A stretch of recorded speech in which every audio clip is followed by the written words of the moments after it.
If there's one thing I love more than an unfinished game, it'd be an unfinished game with some stupid, unnecessary bonus content. Sonic's seen his fair share of DLC throughout the years, but I've always thought that the series kind of handled it sloppily. The games are super inconsistent with how DLCs are handled, whether that be the amount of content, the price, or just the quality of the DLC.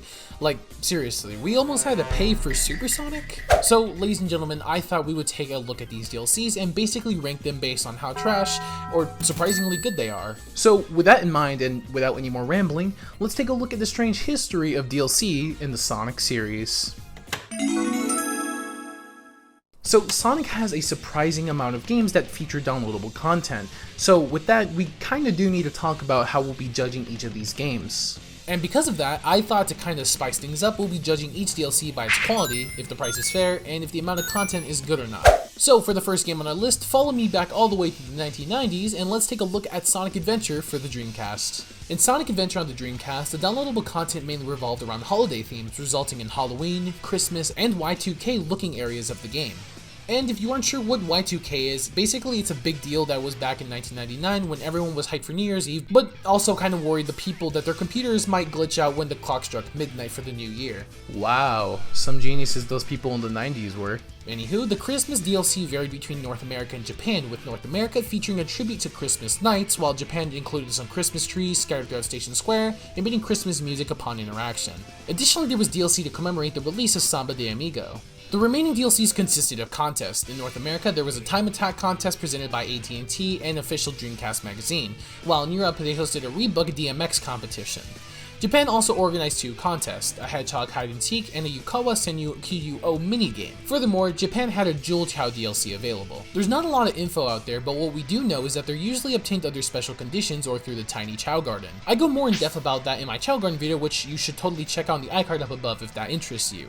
Back to the Jewel Chow though, they are normally impossible to obtain without hacking or modding, leaving the only way that you can obtain one is a bit of a mystery. The last thing I could honestly mention is that the Sonic Adventure DS expansion did eventually come out as DLC for future releases of the game after the GameCube port of SADX. All with the Director's Cut bonus content went for around $2.99 USD. Now, considering all we got and the price was free, I think this is a pretty solid amount of stuff, so easily an 8 out of 10. For the next game on our list, Sonic Adventure 2. The DLC for this title consisted mainly of holiday-themed cosmetics. Thus, this gave an option to snag some festive flair, and I must say, I'm a really big fan of the outfits for some of the characters, with Halloween Rouge and Christmas Sonic easily being some of my favorites. In order to unlock this bonus content, you could just head to the game's website, which I think is still up, and download special Halloween and Christmas outfits tailored for each of the 6 playable characters, thus adding a touch of seasonal spirit to your adventure. And just like the last game, Sonic Adventure 2 would see the extra Battle Mode DLC content come for about $2.99 USD after the GameCube port. Honestly, with what little we get presented, for just checking out a website and getting some awesome outfits for each of the characters, that's not too bad, so that's a solid 9 out of 10. Following the adventure titles comes Sonic 06, which featured a solid amount of DLC. There was an unlockable Very Hard mode, as if the glitches alone didn't make this game fucking hard enough, a Team Attack Amigo mode where you traverse through 8 sections of a single level playing as Tails, to Blaze, to finally finishing up with Omega, and lastly there was the release of a Boss Attack mode, which honestly didn't seem like something that should be DLC, but hey, it's there if you want it, I guess. For each of these DLC, you'd be looking at nothing more than $2 to at most $4, so not necessarily expensive, but I'm not sure entirely how much higher the prices of the DLC were upon release. So when taking a look at the entirety of 06 and what it got DLC wise, there really isn't anything too memorable, so just 5 out of 10. So Sonic Unleashed. As always, my favorite Sonic game, and the game that features quite the amount of DLC, but in a bit of a different way, as it was through these expansions known as Adventure Packs. The expansions introduced 4 new daytime stages, 2 new nighttime stages for each country, along with a frame rate patch to address performance issues in various areas of the game like Hub Worlds and Adabat, though this was exclusive to the 360 version of the game. Many of the expansions such as the Spagonia, Holoska, and Missouri adventure packs each offered similar content. Additionally, extra levels for Apotus and Shamar were bundled in together in another DLC pack, and the final DLC for the release of Sonic Unleashed included extra levels for Empire City and Adabat, giving a proper adventure pack to each respective region of the game. The DLC also eventually became available for the PlayStation 3 edition of the game as well, as it was a little exclusive to the 360 just for a little while. Looking at the DLC as a whole, I can definitely see that the content is there, but the quality is just really not the same. The level design is a bit rough and just feels hard for the sake of being hard, which doesn't necessarily make the levels good either. Then again, those adventure packs went for around $199 USD per region, so to unlock 6 new total levels for each country, it's not the worst price ever. Though in general with the rough level design, and although a lot of these levels aren't as good as the main ones, this isn't really a bad catch by any means, so it's a solid 7 out of 10 for the price that they're at. Next up, Sonic the Hedgehog 4. Key thing to note for is that this title really didn't have a DLC, more so an extra side mode in Sonic 4 Episode 2 known as Episode Metal. You would be able to unlock this mode via just owning both episodes of Sonic 4, being 1 and 2.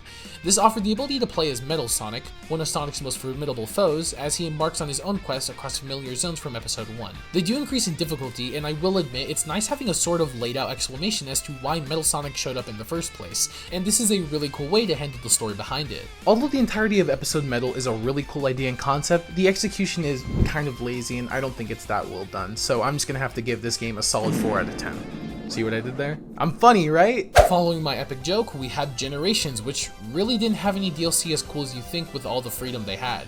Maybe the levels from 3DS port of the game? No? Maybe a playable Shadow? Oh wait, they're doing that this year finally. Oh, never mind. We did get one new level though, Casino Night. Let's see what we got. You have got to be kidding me. The Casino Night stage is just a pinball game where you can play as either classic or modern Sonic. It doesn't really matter who you choose to play as the whole point of this mode is just to try to rack up as many points as you can without falling 3 times. It's really as bland as it sounds, and it's honestly disappointing. This DLC was originally priced around $1.59 USD, but starting from 2016 it became accessible for free on all Steam users, and by 2018 it became a free download on Xbox Live as well. So for Generations, and with all the creative freedom that they had, this one just comes off as a bit disappointing. So just 3 out of 10. Yikes. Sonic Lost World follows suit and features 3 different DLCs, 2 exclusive to the Wii U and 1 being only brought to the PC port of the game. Starting off with the Wii U Sonic Lost World, it had extra bonus levels, one based on Yoshi's Island to promote Nintendo's new game at the time, Yoshi's Woolly World, and visually it's a really fun level, allowing you to defeat Shy Guys and collect eggs and defeat enemies just as you would in Yoshi's Island. And also, I should say that it includes the best remix of the Yoshi's Island theme, which I totally think you guys should listen to yourself as it's amazing. The following bonus level, which is also exclusive to the Wii U version, was the Legend of Zelda inspired level, which was a lot more open world, and visually is just a really fun level to traverse through. And to bring it all together, Sonic even dresses in an outfit inspired by Link, which is just honestly great. And as a huge Zelda fan, there is not a single thing that I can hate about this. Lastly, the Knights DLC stage, which is just a glorified boss rush mode against the Deadly Six, but instead of using their main mechs, they are replaced with second level Nightmare bosses from Nights into Dreams. So, Sonic Lost World, no matter how you feel on it, you gotta give credit where credit is due, and a lot of the DLCs present in this game are really interesting, to the point where I think that they clear some of the DLCs that's been present throughout the entire series up to this point. So, easily, I'd have to give it a 10 out of 10. Sonic Mania is up next, and features the Encore DLC, which went for around $4.99 USD. It featured remixed versions of each level like Sunset Green Hill, 2 brand new playable characters with Ray and Mighty, which is characters we haven't seen in years, and a playable Angel Island zone. And to top it all off, we got 7 fresh special stages to play through. Overall, there is a lot of content to this DLC, and honestly is the perfect example of getting the most for your buck, and this game does a fantastic job of that. But I mean, who's surprised? Sonic Mania is already an amazing game with just even more amazing content that comes out for it. The entirety of the Plus DLC is just content that you cannot miss out on, and it's definitely part of any Sonic Mania experience. Easily, again, another 10 out of 10. So next up on our list is Sonic Forces, which featured quite a bit of DLC. Starting out, we had the Sega and Atlas pack, which featured just outfits for the Rookie, having designs based on Jet Set Radio, Persona 5, Puyo Puyo, Super Monkey Ball, and of course Knights. This DLC bundle went for around $2.99 USD, so not the worst price ever for just a few outfits. The next add-on was the Episode Shadow DLC, which served as a prequel to the events of the main game. It only had 3 levels, but it was pretty interesting as it's one of the main times that Shadow has been a playable character in many years. And the bonus is that when you were replaying the modern Sonic levels, you had the option of playing Shadow alongside Super... That's right, apart from the free Episode Shadow DLC, you could have the option to purchase Super Sonic. It's as ridiculous as it sounds. It's now free, of course, but it's insane that they even considered this idea in the first place. I mean, they actually had to announce that it would be free forever on Twitter because of the backlash from fans, which is just hilarious. And the last DLC to mention is just the Sonic shirt on the OC. Cool. Now, overlooking Forces DLC wise, the episode Shadow content is extremely cool in concept, but it just really isn't executed too well. And while mostly everything else is just exclusive to the OC, I do think it's worth mentioning that most of the DLC is just really nothing. I mean, it's hit or miss. You like it, you don't like it. I don't think it's really memorable by any means, so I'm just gonna give it a 5 out of 10. It doesn't really rival the quality of the main game itself, but then again, that quality is not that great either, so. Progressing through our list, Sonic Colors Ultimate features 2 main notable pieces of content. It features 3 exclusive original game remixes, and honestly, they aren't that great. And not gonna lie, this shit low-key a scam. You literally pay for worse versions of the music. The following piece of bonus content is the Ultimate Cosmetic Pack, which is surprisingly cheaper, going just for $3.99 USD. It features gold and silver shoes and gloves, and a new boost aura with electric blue, which is basically how the movie version of Sonic runs. So overall, not really having a whole lot to show for it. The DLC in this game is just, again, a hit or miss. I mean, honestly, I think the game is just better off without it, but I won't lie, it is kind of cool to see the movies finally get some representation in a Sonic game. So for that, I'll give you some credit. So 3 out of 10. Following Sonic Colors Ultimate, the next game on our list is another re-release of Sonic titles featured in Sonic Origins. This title doesn't feature a whole lot DLC considering it's a huge collection of older Sonic games, but eventually we did get that Plus expansion pack. This came with a playable Amy, who really should have just been included on the game's release considering how much of the promotional material she was featured in. But hey, better late than never, even though when never came, nobody gave a shit. Along with Amy, the pack would include more classic music, extreme missions, mirror mode, additional screen borders, new character animations in the menus, and most obviously the addition of 12 Game Gear 8-bit games. So the likes of titles like Sonic Chaos, Sonic Triple Trouble, and Sonic Spinball are all present. Once again, in general, $10 isn't really the worst price ever for a DLC, but depending on when you bought the game, paying $30 to $40 already is just already too much of a bargain to ask for, and I don't think it's worth buying this DLC anymore. So while the content is really cool, you should have already been having most of this content included upon release, which isn't that great. So just a 6 out of 10, honestly. Well, yes, technically there isn't any DLC, rather updates to this game. These updates are actually quite game-changing, hence we will absolutely be including them. By the way, just thought I would mention that I do have another video on the channel that's going to be in the iCard up above, where I go more in depth on all the Sonic Frontiers updates, as mainly here I'll just be touching upon the big stuff. And if you also find yourself enjoying the video up to this point, make sure to press that subscribe button, as it's super appreciated, and a lot of this effort is just for you guys. So, update 1. This brought along many features like a jukebox mode, which features many memorable tracks from previous Sonic games. Definitely not something I'd personally care for, but is a welcome addition nonetheless. Another thing that's added in Update 1 was the introduction of the photo mode. It's a feature that's present in many other games such as Kingdom Hearts 3, the Insomniac Spider-Man games, and even Super Mario Odyssey. Again, a super neat feature that I easily could have gone without, but hey, it doesn't hurt to have. And lastly, there was the introduction of some challenge modes such as Cyberspace Challenge and Battle Rush. Cyberspace Challenge, just being like the egg shuttle from Sonic Colors, is just a barrage of every stage, and Battle Rush is exactly what it sounds like, having you go against different types of enemies or just the bosses themselves.